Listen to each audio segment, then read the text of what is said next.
Bonne idée, un statut du bailleur privé. Grosso modo, les gens qui investissaient dans le logement pour remettre des logements sur le marché ne le font plus aujourd'hui parce que ça ne rapporte rien. Sinon, pardon pour l'expression, mais des emmerdes, quoi. Hein, c'est un peu cela, non? Je résume, je caricature, mais à peine, non, Norbert Franchon?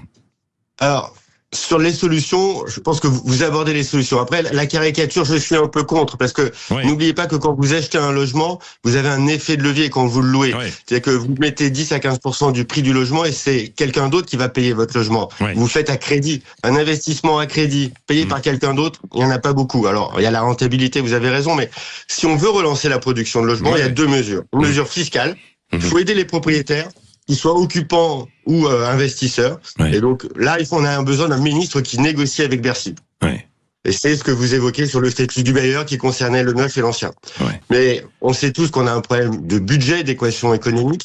Et donc il y a une autre possibilité pour relancer la production, c'est tout ce qui est normatif, tout ce qui est réglementaire. Il faut arrêter de faire de la norme environnementale tous les jours et en rajouter, être toujours meilleur que les autres. Il faut arrêter de bloquer la location. Vous avez les fameux DPE qui bloquent toutes les mises en location. Il faut arrêter le zéro artificialisation. Ces mesures, elles étaient bonnes il y a 10 ans, elles avaient un sens. Mais aujourd'hui, on a un problème économique. Il faut relancer le logement sans mettre d'argent dedans. Donc le seul moyen pour y aller, c'est le côté normatif. Et là, on a besoin d'un ministre qui négocie avec l'écologie. Donc quoi qu'il arrive, on a besoin d'un ministre du logement. C'est aussi ça mon message ce matin. Un ministre, ça sert.